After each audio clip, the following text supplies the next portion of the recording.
Good morning, children. Yes, welcome to class 7. Today we will be starting the chapter Plant Nutrition. I think everybody is aware about the term nutrition. But still, let me tell you, nutrition is a process where each and every living organisms, they take in certain substances in the form of nutrients, and then those nutrients are utilized in the body to make different kinds of or to perform different kinds of metabolic activities.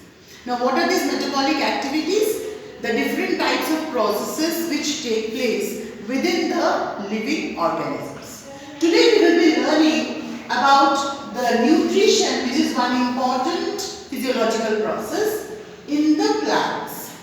Now, in the plants, this nutrition takes place in two modes. You can see here there are two modes of nutrition.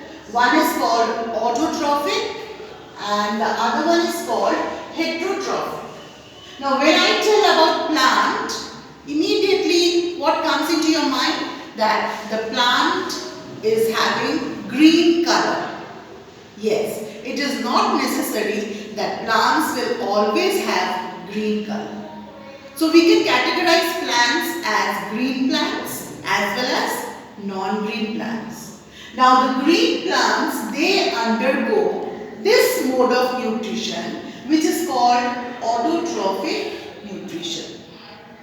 And the non-green plants, that means which does not appear to be green in color, or even if they appear green in color, then also they might perform this mode of nutrition which is called heterotrophic nutrition. Now, what is the meaning of autotrophic and what is the meaning of heterotrophic? Auto here means self.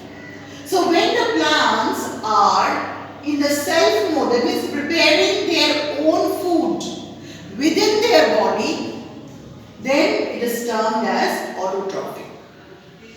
Now, the question arises, how are the plants preparing their own food within their body? Now, they are preparing it with the help of one of the physiological processes which is called photosynthesis. So, by this process, photosynthesis, they are manufacturing food within their body. So, that mode of nutrition for the plants, specifically the green plants, it is termed as autotrophic nutrition. Now, what is heterotrophic? Now, those plants, whether it is green or non-green, if they are not able to manufacture, especially it is the non-green plants which are termed as saprophytes, and the mode of nutrition is saprophytic. These saprophytes like fungi, for example, mushroom, which is a very common example. This mushroom, it is not having any green color in it. It is a non-green plant. So, it cannot manufacture its own food. And therefore, it is following heterotrophic mode of nutrition. That is collecting food from the other body. It might be other host body. The host body might be dead, or it might be a decayed organic matter. So such kind of organisms, especially the plant organisms which collect the food from dead and decayed organic matters, they follow the saprophytic mode of nutrition. For example, as I told, it is the mushroom. Then what about these three types? They are green in color.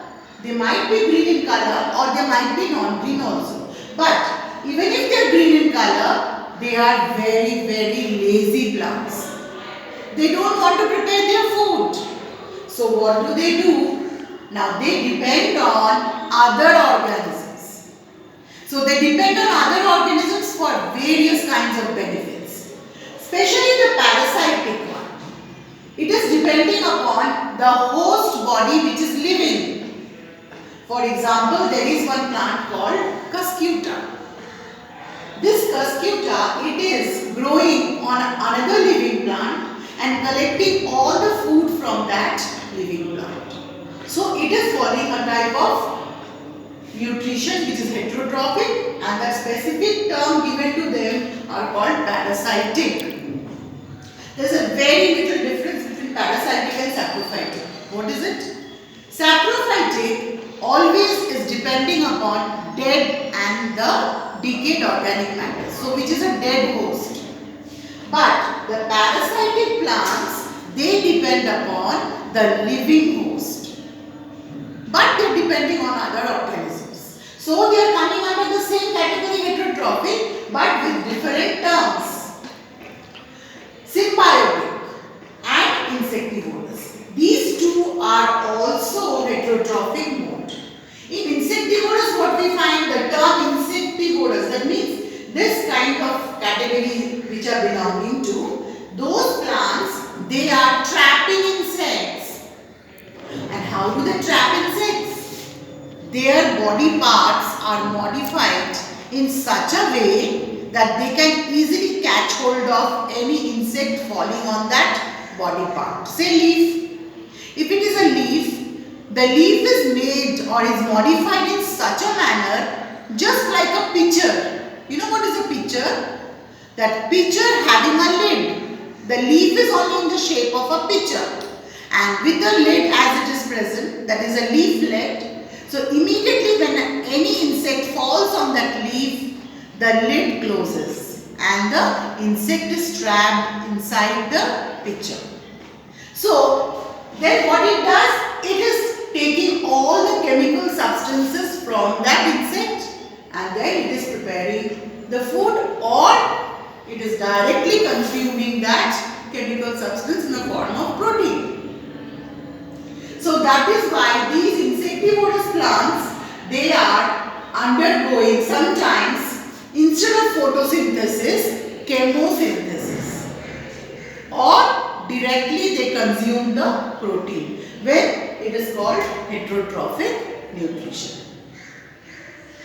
The last part of heterotrophic nutrition is symbiotic nutrition. What is the symbiotic nutrition? Symbiotic means interdependence, that is two categories of plants. They will be depending on each other for their mutual benefits. For example, say lichen. This lichen is a combination of two types of plants. One is the autotrophic mode, that is algae, and another one is fungi, which comes under saprophytes. So this algae and fungi, they combine together and they depend on one another, where algae is supplying food to the fungi and fungi is providing shelter to that algae. So here two algae and the fungi, they both are depending on each other, giving rise to the symbiotic plant. Or another one example for symbiotic, we can say a bacteria called rhizobium depending upon the pea plant. This bacteria rhizobium, it is helping in fixing the atmospheric nitrogen, and the pea plant, it is providing shelter to the bacteria. Where does it provide the shelter? In the roots. In the roots of the pea plant, there are nodules present, and those nodules give a place for this rhizobium bacteria to stay. So this rhizobium stays in that nodule and it fixes the atmospheric nitrogen, and that same nitrogen is supplied to the pea plant. So pea plant is benefited by getting the nitrogen from bacteria, and the bacteria is benefited by taking shelter in the nodules of the pea plant. So this is how the plants, they follow this heterotrophic mode of nutrition. Now in the next class we will learn a bit detail about the process photosynthesis and the different components. You can see here I have written required for the process photosynthesis. Now this term photosynthesis, let me just give you a brief idea about it. Photon particles which comes from the sunlight is utilized to make the food. Therefore, the process is termed as photosynthesis. Photo means the photon particles and synthesis means to make. So, the plants, they are utilizing these photon particles and they are preparing their food along with these components. So, the photon particles come from sunlight, which is one of the component, chlorophyll, which is present within the plant, and while it is present in the chloroplasts of the green parts of the plant, it is taking two raw materials, carbon dioxide and water. So these four components are helping in order to manufacture the food inside the body of the plant.